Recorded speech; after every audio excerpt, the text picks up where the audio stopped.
This case starts in upstate New York, Binghamton, New York, about 3 hours from New York City, in Broome County.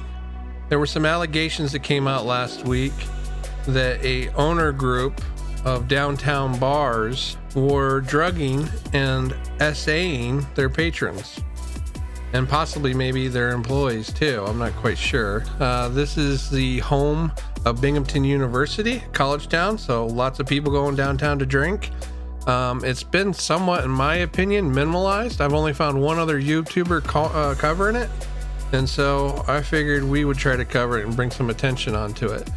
We'll get into more details, but let's get you caught up with the initial news stories. Breaking news here at 5. 3 popular downtown Binghamton restaurants are closed following social media claims of sexual misconduct at those establishments. Downtown businesses have temporarily closed amid a social media firestorm, alleging an owner sexually assaulted women on the premises. Fox 40's Amy Hogan joins us now with more details. 3 popular downtown Binghamton restaurants are closed. The Colonial, Dos Rios, and Stone Fox, all part of the same ownership. 3 popular. The Colonial, Dos Rios, and Stone Fox, all part of the same ownership. Dos Rios, Cantina, the Stone Fox, and the Colonial shared a Facebook post that they will be closed and the individuals in question have been placed on leave. Now that Facebook post has since been deleted. Posted to all of their social media accounts that they are closed until further notice and that the individual in question has been placed on leave. Now, it's really important to note that right now, Binghamton police say no one has been arrested. 12 News has been in touch with Binghamton police, and they say no arrests have been made, and they've not provided any additional information. But here's the rundown of what's unfolded over the past few days. It started when social media posts gained traction alleging sexual assault occurred at one of the establishments and that it was an owner or partner that was involved. Police do say they are aware of several social media posts alleging sexual misconduct. The restaurant's Facebook post stated while no one has been charged, they will cooperate with any investigation. A Facebook group was created encouraging a boycott of the 3 businesses. That group gained nearly 4,000 members in just 15 hours. Now, in the statement, the restaurant said that the claims are, quote, deeply disturbing. The restaurants disabled comments on their social media accounts this afternoon and then posted this statement around 2 p.m. The businesses say, quote, these allegations are deeply disturbing, and do not in any way reflect the values of our employees or corporate culture of our restaurants. Attitude on their Facebooks has gone from these allegations are disturbing to we will not comment on these baseless claims, but now to silence. The restaurants are closed outside of Ecstasy Lounge, and the Colonial had planned to open yesterday before inexplicably having its lights off and chairs up come 5 p.m. Earlier today, the Colonial did post on Facebook that their establishment would be reopening this evening, calling the claims against them, quote, baseless. Deeply disturbing. Binghamton police say that they are aware of additional allegations being made on social media. They went on to say the department is taking this matter seriously and investigating all allegations to the fullest extent. Also, Animal Adventure Park owner and Dos Rios investor Jordan Patch posted a statement on his Facebook announcing that he is severing all ties with the downtown restaurant. Well, Jordan Patch didn't waste any time getting out of there. That was like right as it happened, as it was released. He made that statement, said he was going to take the money loss and separate himself, that this owner group does not share his values. And he quickly, very, very quickly, separated himself, which leads me to believe, as it says right here, baseless claims. Highly doubtful they're baseless claims. He wouldn't have separated himself. He obviously had some concerns, and by him leaving that quickly, to me, gives it validity. But as you can see, they went from deeply concerned to baseless claims and cancel culture, and we're not going to let you do that to us. Which is ridiculous. It's not cancel culture. You don't cancel culture for SA cases. It's literally criminal. And the fact that they flip-flopped so quickly rather than waiting it out and seeing where the investigation is just kind of shows you the people we're dealing with, that they kind of have a right, like there's a posturing that's happening there that makes them feel like, it's fine, it'll be all right. And that's the thing that I find deeply concerning, that they think that they can get away with this and open up their business and just keep operating like nothing's wrong. There's no way. Now, following up, there was some what they call vandalism. As you can see on the screen right there, there was some signs, like literally printed out signs. I thought there was going to be like spray paint everywhere and, like some serious vandalism, broken windows or something. No, just some printed out signs. And then a following day, there was somebody put a dead turkey, which I do not condone at all, but they took a dead turkey and left it out there, as you can see right there. And so and there were some eggs. I don't have the pictures of the eggs. It was literally like 2 eggs on the ground. Looked like it wasn't even smeared on the door or anything. It looks like somebody just like threw them down on the ground right next to it. But if you follow the Reddit page, the subreddit for Binghamton, you'll find, I believe that's still there. So these guys thought they were just going to open up and do business as usual. And that led up to a lot of employees that didn't agree with that quitting. I don't know what the count's up to now. I will follow up with that, though. It's quite a few. I mean, I've heard rumors that between the restaurants, there's only like maybe 3 employees left in the lower, in the server, serving aspects of it, maybe not management. But so a lot of employees had left, which made it very hard for them to open up. And then we have Monty's statement, former Dos Rios employee, on her Instagram post. And here's that. I've had friends reach out to me regarding the accusations against one or more of the Colonial owners, which include drugging and essaying as many as 15 girls in a basement of a bar. There isn't an official story yet, but these brave young women are coming out with their stories, the youngest one being 17. When I moved to Binghamton from grad school in June 2018, I only knew 2 people who lived there.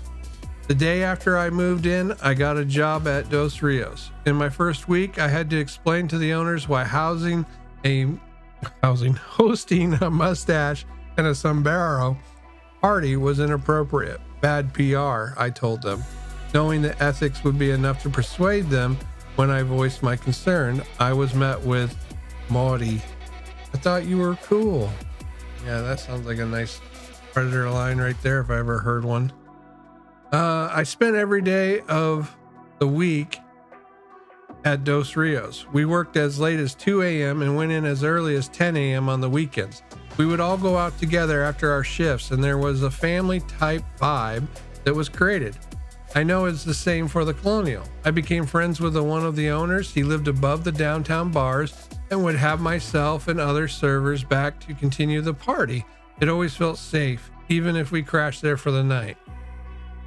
He became someone who I would vent to when a girl I liked didn't like me back, or when I was feeling existential and I was happy to have a friend in this new town. He felt like a safe male friend because he knew I was gay and was there for me when I needed it. One night I was at Dos Rios as a customer, crying over the girl I liked at the time and was very drunk and alone. He saw that I was upset and didn't want me to drive and offered his place to crash. We sat on the kitchen counter, crisscross applesauce, drinking, and I cried to him. The next thing I knew, he was biting my lips when I pushed him off me, telling him to stop, that he hurt me. He laughed. Actually, he giggled. I did not give him permission to touch me.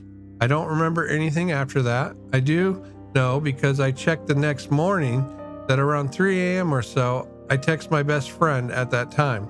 I really don't like this. Come pick me up. I woke up the next morning in the bed in a panic. I grabbed my things, checked the window to make sure my car was still parked on the street, and went to leave. He called from his bed. You aren't going to give me a hug goodbye? And with my skin crawling, I did. When I got home, I saw in the mirror that my lips were black and blue and swollen. I remember looking myself in the eyes in the mirror and disassociating. I went to my bedroom and self-harmed for the first time in years. I then became afraid of being alone, so I walked to my best friend's house and sat on her couch, concerned I might get blood on it while we watched early morning Jeopardy. In the following weeks, I distanced myself from this man. I stopped reaching out. I stopped wanting to go out after shifts. He eventually asked me, "Why are you acting so weird?" after I handed him my cash out for the night. I still haven't quite worked out my feelings about what happened and was misplacing blame in myself, and told him I felt weird because I couldn't remember that night. He didn't respond. His name was on my paychecks. It was never acknowledged, and I never got an apology. So then I lost one of my closest friends. I lost the feeling of safety where I was spending the majority of my time, and I felt a financial need to continue working there.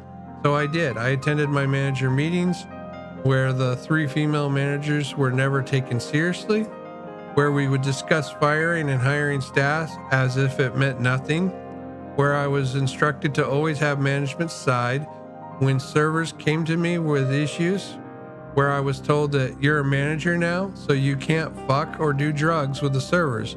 Now you can fuck and do drugs with the managers. There's a reason every time you went into Dos Rios, there was a new server or host or bartender to meet. Good work environments don't have staff weekly turnover. I say all this to paint the picture of the environment of these establishments, of these men, a group of white, wealthy, well-connected men who have monopolized downtown and made it their playground to do cocaine and hang out with girls, in a city boasting with small business owners submitting grants every year with a chance to compete with them. This group has a very special way of making you feel like when you're with them, you're on the right team. They are buddies with everyone's favorite mayor, Rich David. Some of their most loyal customers are Binghamton police officers. They're as powerful as they are unethical, and it's not a secret. There are many members of management and the staff at both of these establishments who are good, kind people, and while there are select few who aren't, my issue is with the ownership group. It consists of abusers and narcissists, grown men who act like they are untouchable, who have, up until now, been untouchable. Thank you to the brave young women coming forward about their stories. I believe you and I support you. I'm sorry I didn't speak up sooner. Thank you to my friends who have reached out to me this week. Check in on me. Thank you to my friends at the Garage and the Lost Dog who took me in and made me feel safe when I decided to leave Dos Rios. There was a scheduled protest in which the WBNG covered, and they said there was only 100 people out there. And I was like, wow, they're saying almost 70 people are talking to investigators, but there's only 100 people out there protesting. I'm really surprised by that, especially considering the allegations.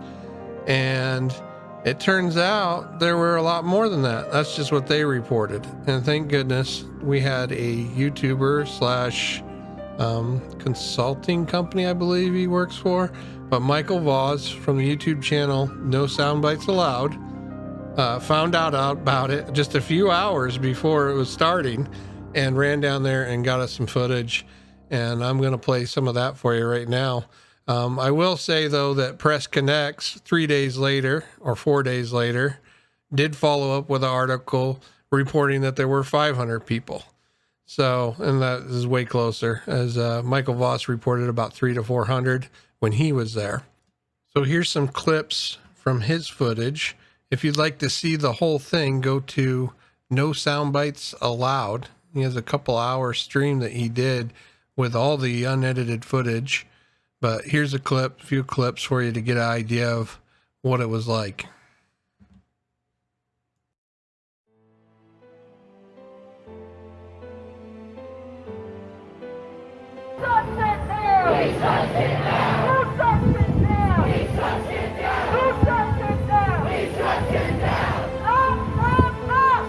Up!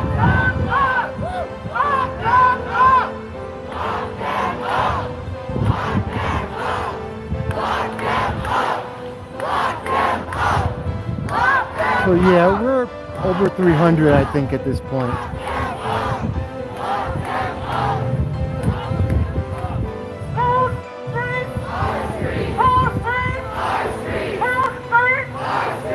I'd say 300 to 400. I think that would be accurate.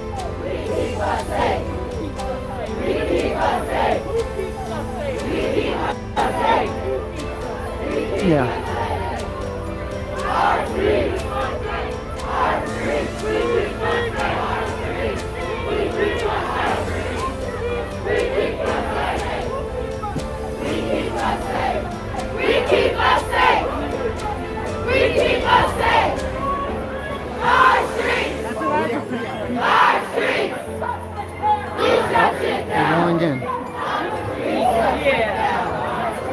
We're going into the business.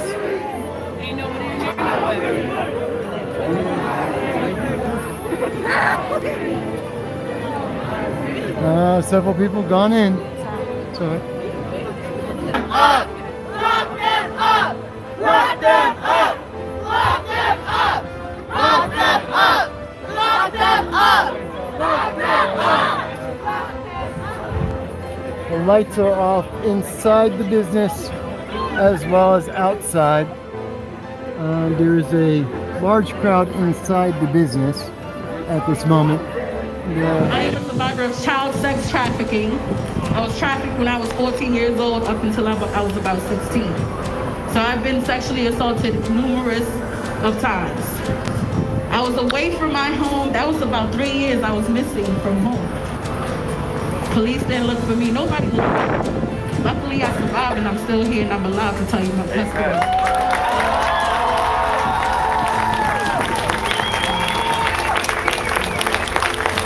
So I made it. I made it out the trenches for real. Because I could have been dead laying in somebody's alley somewhere like a Jane Doe. Sierra Saunders. I've debated speaking out about this because everything you say can and will be used against you. But I have worked for this company for years. I've been beyond amazing managers and co-workers, and I love my job. However, in light of everything going on, I've decided to speak out. The owners, not all of them, but a select few, are truly disgusting. They are narcissists, egocentric, and have a lot of money and a lot of power, and are all complete control freaks. You literally could feel the anxiety and tension in a room when certain ones walk in, and everyone that has worked there will completely understand what I'm talking about. There are 10 to 20 owners between the restaurants, so I feel sorry for everyone affected by the decisions of just a few. These poor girls that were affected, I cannot even begin to imagine what you're going through, and for that, I'm sorry. I also know quite a few people personally who have been victims of what they do. I heard about this a week or two ago and immediately reached out to one of my managers, and we both knew shit was gonna hit the fan. I think all along they thought this was gonna get completely swept under the rug, like everything else in these businesses do. They truly believe they are invincible, but in fact, the complete opposite is happening, and I'm so proud of everyone for coming out and sharing their stories.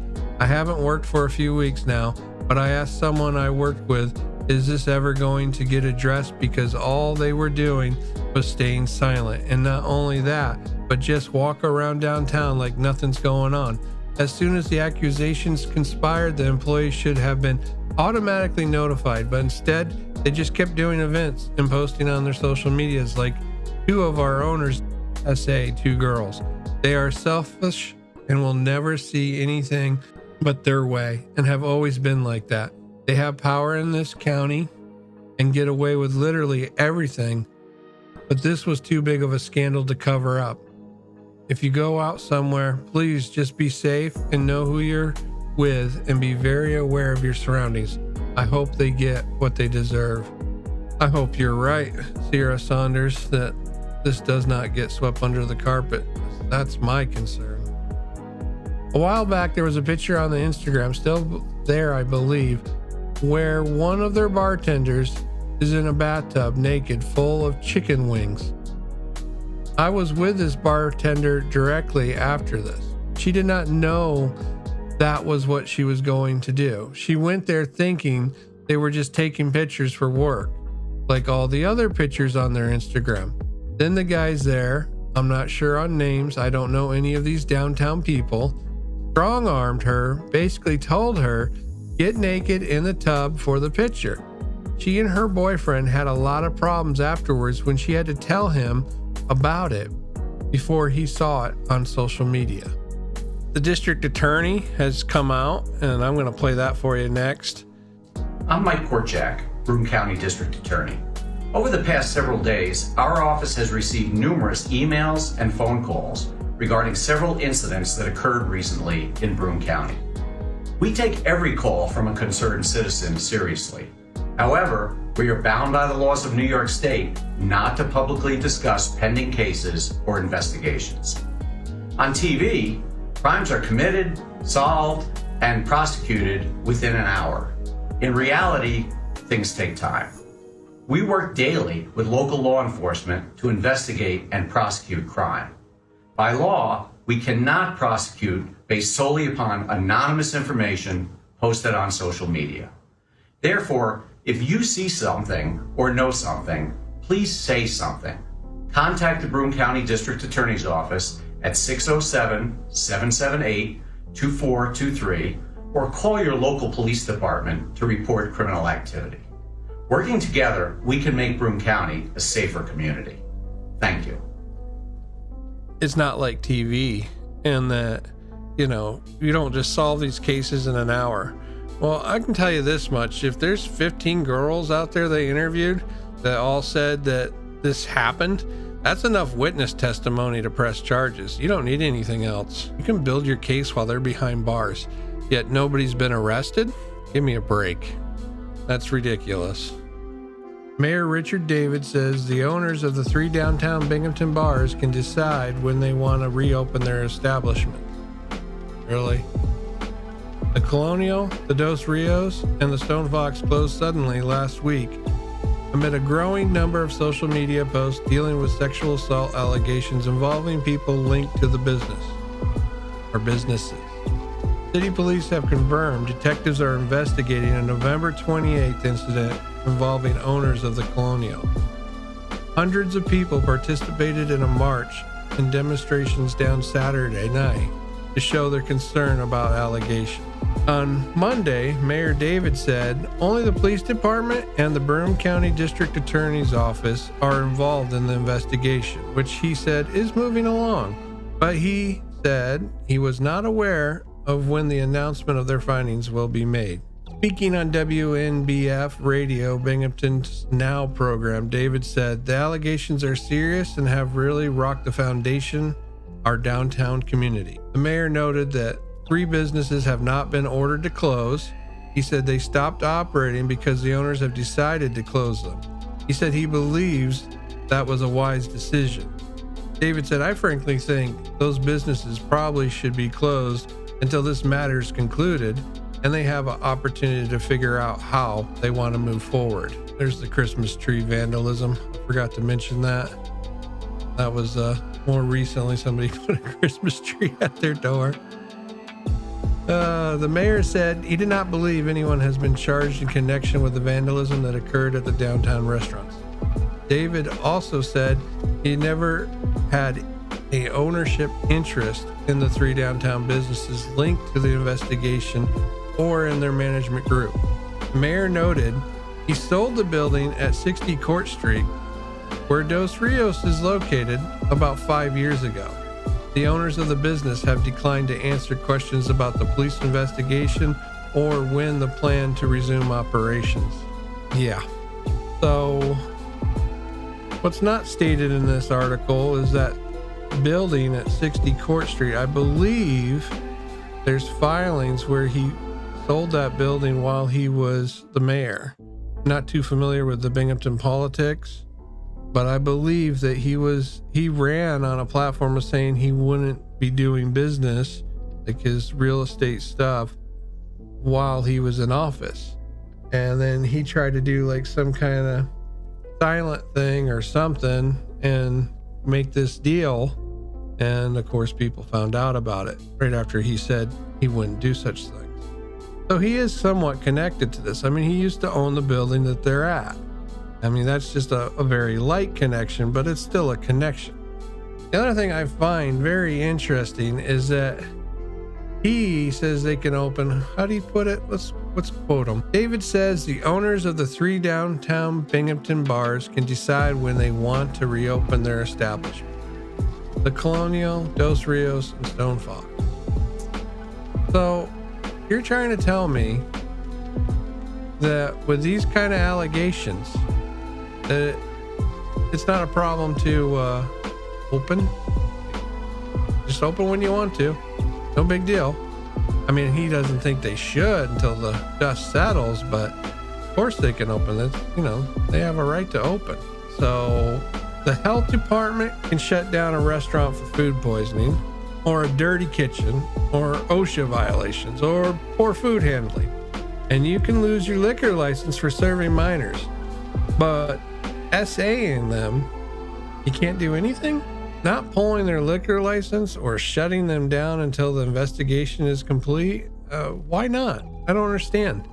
I mean, it's obviously if these, just out of caution, as a cautionary tale, I think if I was a business owner and say it was one of my employees that did this and the local government came in and said, you know what, we're going to pull your liquor license till this investigation is complete, I'd completely understand. I'm responsible in that establishment. I'm responsible for who's working for me. So why they're not pulling the liquor license?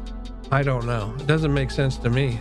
I feel like right there it shows that there is some kind of relationship, which I expect there to be. But I also expect that he would separate himself from that and do his civic duty, and he can come up to his buddy Bob or whoever it is and say, look, Bob, these are pretty serious allegations. So for the time being, we're going to pull your liquor license. I mean, I don't know if you can actually shut them down. I don't know what the angle would be on that, but pulling the liquor license, that should be pretty easy. When I see a victim, or it was somebody quoting a victim stating that they've spoken to investigators and the investigators have advised them not to speak to media and especially not to warrant national coverage. And they've actually convinced these victims and people that have been interviewed that maybe are witnesses or have some kind of evidentiary value to not speak to media and to not call for national media. I mean, there's claims of 15 girls being assaulted, one of them being 17.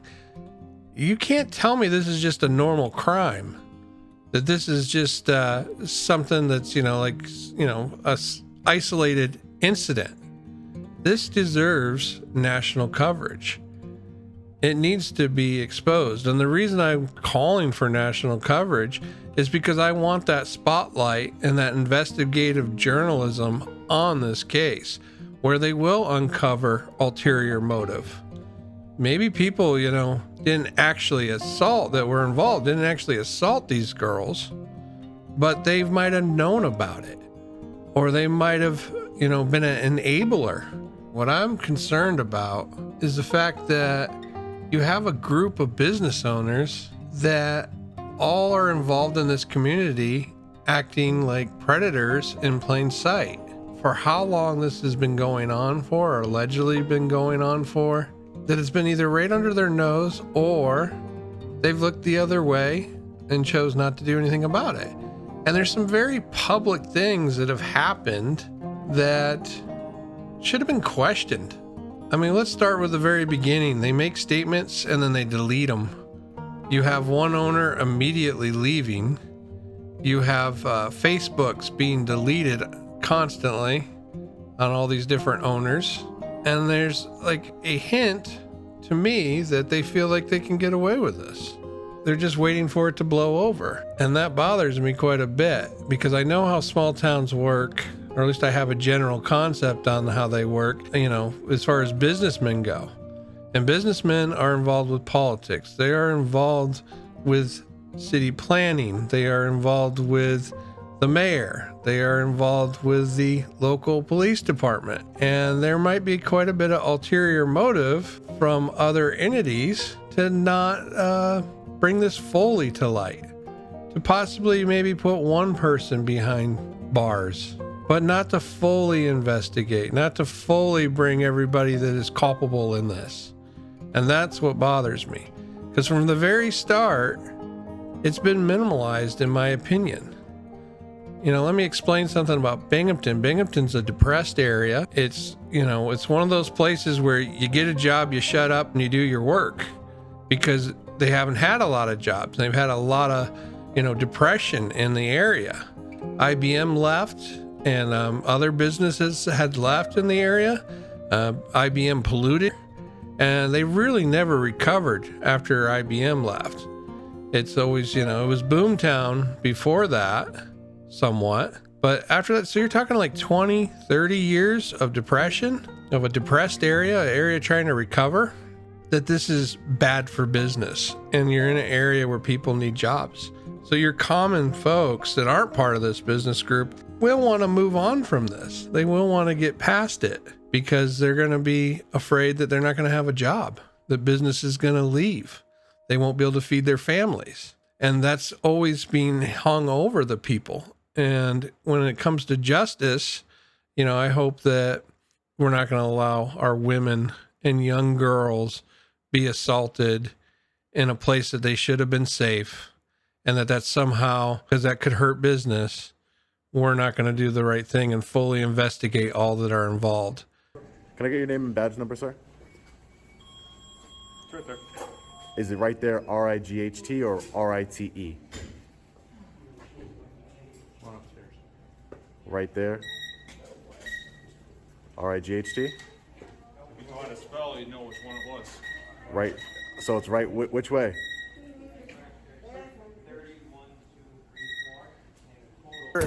What is that? He's covering up. Look at this, guys. Covering it up. Thank you. Congratulations. Excellent service. Excellent service. I appreciate you coming over, though. Have a good day, sir. Yeah, crashing the vehicle. Look at these. Hi, Katie. I'm looking to get some records on the. You just turn that off. I'm not gonna talk to you with that on. Why wouldn't you talk to me with it on? I'm just trying to get some public services. I'm just asking you not to report me. I understand, Katie, but you're a public employee. I don't understand. There's cameras all around this place. Not in my face. It's not in your face.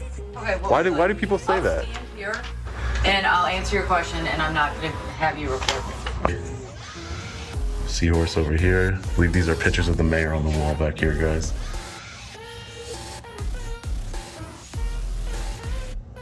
This is a very nice foyer area right here, a little lobby area the mayor has.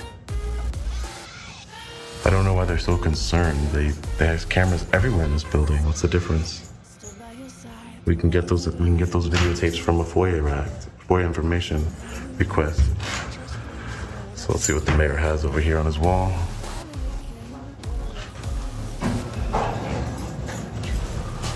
Make sure nobody's sneaking up on me.